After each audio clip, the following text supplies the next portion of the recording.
We work hard as physicians to take care of the health and well-being of our patients. But when it comes to our money, do we have the same condition of care? Probably not. Let's change that together. Welcome to the Financial Freedom for Physicians podcast, where we'll fight and advocate for your financial literacy. I'm your host, Dr. Christopher Liu. Thanks for being here. Let's jump into the show. Hi, everyone, and welcome to this week's show, the Physicians for Financial Freedom podcast. And today we have a very special guest. We have Dr. Siri Chand coming to us from Phoenix, Arizona. I'll bring up her bio. So Dr. Siri Chand is a triple board certified medical doctor in internal medicine, integrative medicine, hospice, and palliative medicine. She grew up in the East Coast, got trained there. She went to Mayo Clinic for internal medicine residency. She's also an INFP manifesting generator. So today you're going to actually hear a lot of interesting concepts, Ayurvedic principles, diet, nutrition, autoimmunity, wholeness, wellness. So without ado, Dr. Siri Chand, welcome to the show. Good morning, and thank you so much for the invitation. I'm really excited to be here to share more about things that I'm really excited about. Absolutely. And the purpose of my podcast is actually to promote three types of freedom. So one is financial freedom. It's also time freedom, location freedom, as well as wellness. So we all know the current allopathic standard of care, but there are also a lot of emerging types of wellness and holistic therapy. And so that's why I wanted to bring the audience and have them reach you, because you bring a whole host of information. So tell us a little bit about yourself, your journey, how you came to be, and how you transitioned. Absolutely. So I always like to say that I had kind of a curious mind when I was young. I actually went to a very prestigious math and science high school in the suburbs of Washington, D.C., and became very firmly entrenched in the scientific paradigms. And when I went to do my pre-med studies, which of course everyone from this high school went on to be a stellar academician of some kind, it was unique that way.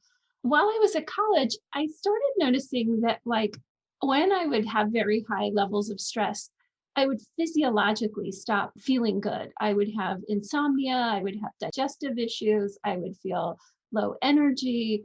I grew up in a very standard American household. In high school, we're not talking about healing modalities by any measure. And when you go from high school, what are you, 18 years old? You make the transition to college, you're 18, 19 years old. You think you know a lot. Like if I went back and talked to 18-year-old me, I'm like, yeah, I know everything. But you learn as life goes forward. And I think one of the first things I began to understand is that the box that pre-med and allopathic medicine sat around the human condition was needing to expand and needed to be bigger than anything I was going to personally learn about. And that just came about through a series of kind of health crisis and seeking out healing and never really getting satisfactory things through the conventional system. And so I just started expanding my circle. I was always a bit of a maverick, you could say, like, well, that's cool, you think that, but I think there's these other ways. And so my undergraduate was at the University of Virginia, which actually has this pocket of very progressive healers. I don't know, it's about the Shenandoahs, maybe the mountainous regions, I'm not sure. But I started learning about initially botanical medicine and Tai Chi and Qigong. That was my first sort of introduction. And I was very athletic. I was a competitive soccer player. So learning the Kung Fu and the martial arts was a really great way to keep my body, mind, and spirit attuned. Later, I went on to study yoga. One day I was in a local bookstore and I happened to grab a book and it said Ayurveda for self-healing. And I was like, how do you pronounce that? What is this? And what the heck? And I was probably 19 years old and I'm now 49. So we're talking about something almost 30 years ago. It was interesting because I actually quit pre-med in college for a good period of time and said, I'm going to be a chef. I'm going to learn about food. I think food is one of our primary routes of healing. And then I took a step back and said, that's going to be a lot of work too. Let me see. I have this desire to know about healing and to serve people. And so I circled back into medicine a number of years later. But in that interim, I did a lot of study in botanical medicine and Ayurveda, traditional Chinese medicine, aromatherapy, mind-body techniques. And so when I went into residency in medical school, starting in 1998, I already had an incredibly solid foundation of these integrative therapeutics. When I finished residency, I moved to the Southwest, started providing instruction at one of the primary integrative medicine fellowships. You could say I was a little precocious in a way. Normally they have more seasoned clinicians, but because I'd been studying for so long. And then I took a little break, or a long break, in 2011, 2014, where I studied Ayurveda in depth in India and in Albuquerque. And so that's kind of a short summary. It's been quite a journey. I always like to kid, I'm in the 46th grade now. I'm an eternal student. Wow. That's such an incredible journey. And things that you pointed out, it's just really interesting because I think we have all these sectors and they're almost like predetermined paths. So, you have school, and school is supposed to prepare you for either medicine or some sort of trade or job. You have the food industry that controls the sourcing, the distribution, the production. And based on my readings and studies, salt, fat, and sugar, and they put this food into you to sort of make you addicted. And it's causing a whole host of autoimmune problems, obesity, cardiovascular disease. So what was your breaking point? How did you go from this traditional allopathic into this more of a more holistic and very integrative approach? Yeah, kind of where I'm at now. When I returned back from my studies in Ayurveda, I went to work for a large multinational company that wanted to bring in some integrative. Really, they wanted me to do primary care, but there was an interest in the large company to do integrative medicine. And I was really excited. And then I realized for the 100th time that until someone could figure out how to pay actually for true prevention, which takes time, nobody really was interested in what I had to say. Someone would much prefer that I write a script than sit down and teach someone about how to manage their stress, how to sleep better, because it takes time. And so I just had a moment. One day I was sitting at my desk and there was a series of things that happened. I had very busy clinical practice. And I just said, hard stop. I cannot do this another second. I'd always had a certain altruism within me where I didn't want to be a cash pay practice. I didn't want to be a very high ticket kind of consult model that was prohibitive to many people. So for 15 years, I really wanted to try to stay in a model that took insurance. And I finally just had a moment where I said, it's going to break me. And what good does that do, really? To just keep slogging away where I'm losing my health, I'm losing my sanity because I have a certain internal ethic of how I want to practice. And nobody wants to pay me to do that. Now, patients loved that. I would go the extra distance. I would send them things through email. I'd connect them to resources that promoted their health and healing, in addition to treating their disease.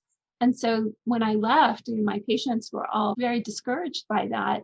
And they all asked, when are you coming back? And I finally, after about a year and a half, I said, I don't think I want to come back. Yes, I was very good at it, exceptional. But my own health, my own well-being, there's a quote by Einstein, and it said something to the effect of, insanity is looking at the same problem, expecting it to change when you're doing it the same way every time. And I finally just realized I'm going to go insane expecting this system to change when here I am 20 years plus into it, starting with medical school. And really the system is not malleable enough to expand and hold the principles that I believe. And so it was a hard stop. It was just one day. I just said, I gave them 30 days notice and they were like, wait, whoa, how can you do that? And I just said, very easy. Here's my notice. I really never looked back, although in all honesty, and I know for your listeners, for me, there was a period of grieving because I had invested so much in my identity as a physician and in the salary. And just there's a whole persona that goes with that I needed to grieve and say goodbye to, because if I just tried to bypass the fact that it was going to be a loss, I came to the decision quickly. But the grieving process, if you will, which isn't always all sad, it's more just a natural sort of processing and letting go. It took me about 18 months to come through to where I had some creativity and ingenuity and what am I going to do next? Yeah, that's very powerful because our system is so entrenched. You have the insurance companies and it's really protected by Washington and protected by Wall Street and the high-powered lobbyists. So there's this increasing divide between the provider, healers, the caregivers who are empaths, and the corporate bureaucratic side. And there's an increasing divide where competing interests, and of course,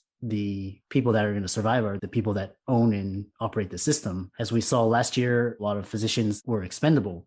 So I think people are gradually waking up to the fact that this system is not what it used to be. And being a physician in the past is not going to guarantee me anything anymore. And I'm glad we're bringing guests such as you onto the show. It's funny. I always joke when I'm like, the water's nice over here, folks. Like dip your toe in. It's not so bad. I mean, I'll start with this. I think the elephant in the room is that if you did not have a sustainable financial picture, you will make a big adjustment in your lifestyle. So whether you saved or you spent. So if somebody here is listening, definitely tune into all the great resources Chris is providing around sustaining your wealth and investing. I could have been much better about that. So if you don't have that financial piece where you're in effect retiring, you do have to find some new sustainable way to make a living. And it turns out that there's actually a lot of ways that you can leverage your degree and your training and your expertise to earn a living. And I think that was really, again, like you said, we have these lanes we think we're supposed to stay in. And I'm going to dive into something quite serious here for a moment, but I just was in Clubhouse last night in a room where they were talking about physician suicide this week in the emergency department. It's just recognizing that sometimes people feel such a sense of weight and failure that there wouldn't be anything else they could do outside of this. I'm just here to say that it's okay. There are other things to do. If medicine's making you, of course, there could be some underlying concerns, depression, anxiety that are independent of the career that'll follow you wherever you go. But I sometimes have conversations with physicians and they say, well, I can't imagine letting it go. And I always say, once you do it, you'll see it's a little bit easier than you thought. And I don't know how else to say it. And I want to say it very kindly because there's a part of our minds that's just so much like, I need to stay in this lane. And this is where I was told I'm supposed to stay, even though I'm powerless to things that are really affecting me. And so I always like to just point that out, that there are lots of people that are there to support you if you're having that eureka moment of, I don't think this is where I want to be, whether it's from sustainability or personal efficacy or just life interests. You'd rather travel and you don't want to do locums, or you'd rather be location independent. There's so many different ways to live life. And as physicians, we really, I think, because of our early educational experience of achieve external carrot, we really just have this identity of this is fully who I am. So once I made the transition, sort of long tangent there, but once I made that transition, I really began to de-escalate the stressors in my life. So the first thing I did was just simplify because I didn't have a huge nest egg to speak of. I downsized my house, which I know is not pragmatic for everyone, but that's what had to happen for me. And so now I live in reasonable living conditions. I own my home and it gives me a lot of freedom to structure my day as I see fit. So I wake up in the morning, have a meditation, mindfulness practice. I do some writing. Sometimes I'm creating. So I have a lot of artists in me. I'm working on photographs or showcasing principles that I've learned along the way through photography and through visual art. And then I work with clients and create online instruction around integrative lifestyle and Ayurvedic medicine. So I work on the writing, the evidence, the research. I just like doing all the design pieces. So that takes up time. And so the day goes pretty quickly. Then it's sort of rinse and repeat. I will say it's a 7-day-a-week gig, which I guess being a physician, you got acclimated to that. You're always working and you're looking at your social media, looking at what's happening to your online content. And even if that's not for you, there are options like speaking. There's options like being an expert contributor to companies. You can be a consultant. I'm sure you have many guests on talking about different pathways they've chosen as well. So I think there's a lot of ways to do it, but that's how I've designed it. And I'm actually the happiest I've been in a long time, for sure. That's awesome. Now you have a lot of time freedom and a lot of choice in how you spend your life. So you're not really bogged down by you have to do these and you have to get these deadlines done. So physicians would be envious of you because you basically get to control your life now. Yeah, it's so powerful. And honestly, and I think you would probably agree, some of that comes from living simpler. I have a 2010 Subaru Impreza. Nothing wrong if that's your route and you're earning a lot of money and it's your way. But because I didn't have a lot of that money in the bank saved, it didn't make any sense to try to desire things that I thought would be indicative of success. That's what gave me the freedom, to be honest. I Yeah. don't shop for fancy jewelry. I keep it simple. And by keeping it simple, I have that freedom. And sometimes there's that internal tension of, oh, this thing would be nice. And then you figure out your financial objectives to get there. But yes, oh my gosh, because I was so thorough, I was charting at home 3-4 hours a day. I mean, you're talking 6-7 hours patient care, 3-4 hours of charting. That's 12-14 hours of medicine. And then on the weekends, you're catching up on emails. And it was really unsustainable. I experienced the same thing, when I was working 120-hour work weeks and functioning on 1 hour of sleep for an entire month. So, when I took that time and I had also the hard stop, I spent 30 days of just pure rest, 10 hours of sleep. And that's how long it took to recover that sleep deficit. Yeah. And it's like a badge of courage if you can maintain that, when in reality, it's like, we ought to not normalize that.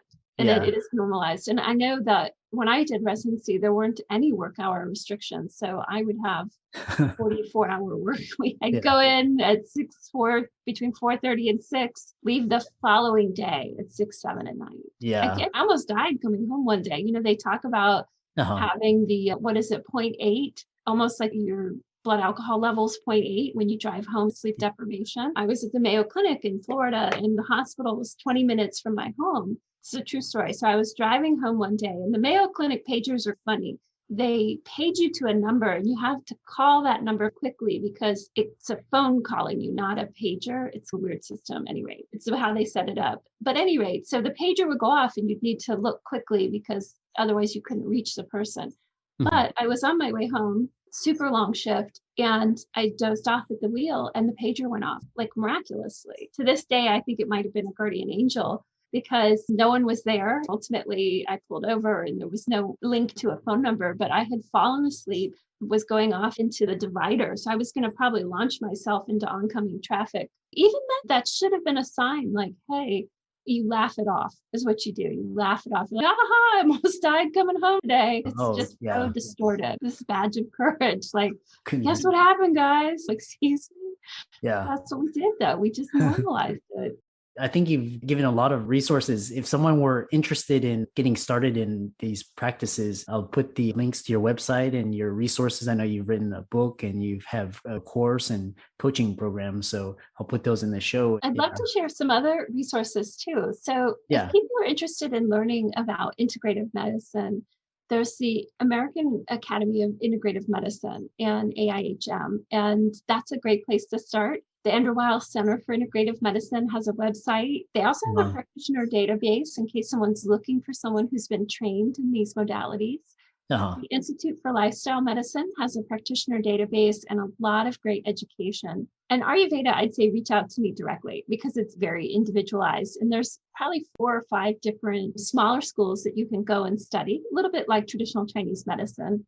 And I elected to take time off to study for 3 years, which I know is not practical for nearly every other physician for just so many reasons. But there are some distance programs. And so if somebody's really interested, I definitely encourage them to reach out to me. And Ayurveda, in essence, is a whole person healing system that looks at all aspects of our life, from sleep to food, to movement, to interpersonal interactions, yoga, mindfulness, mantra, you name it, all packed in there. It's considered to be almost 5,000 years old and was the original healing system of India. And so it's very vast, very comprehensive. Wow. And I know your husband is also a healer, so reach out to Dr. Siri Chand. What's one last parting word you have for our listeners? Yeah, I would say the most important thing is that listen to the inner whisper, listen to the internal intuition that's guiding you. Ultimately, medicine may try to override that. The intellectual process may try to override that, but there's an internal whisper that'll wake you up and lead you into the right directions, whether it's staying in medicine or leaving medicine and the steps after that, and cultivating the listening for that. It can be so profound. Intuition is so key, your sixth sense. I was reading there's neurons from your brain to your gut, and that's why your gut intuition, even though you can't explain it, you just have that feeling. And most of the people that I've talked to, have said intuition. That's your number one asset. Oh, how interesting. So, I yeah. didn't know that. And, That's profound. You're really bringing that out in people, I think. yeah. Well, we've really enjoyed having you on the show, and we'll stay tuned for more episodes, and we'll put all the links that Dr. Siri Chand put. We'll put those in the show notes. So until then, we'll see you next week. Thank you so much for having me. Many thanks again for being here. If you're new, you can find me online at facebook.com/Dr. Chris Liu, MD PhD, where I have links to other episodes or links to online resources that will support you on your financial literacy journey. I'll see you there and on next week's show. While I bring you thoroughly vetted information on this show regarding a variety of financial topics, I cannot promise you a one-size-fits-all solution. This is why I caution you to continue to learn, educate yourself, and seek professional advice unique to your situation. If you want to talk to me, I'd welcome it. Please reach out via email at christopherliu.mdphd@gmail.com. That's christopherliu.mdphd@gmail.com. I read and personally respond to all of my emails. Talk soon.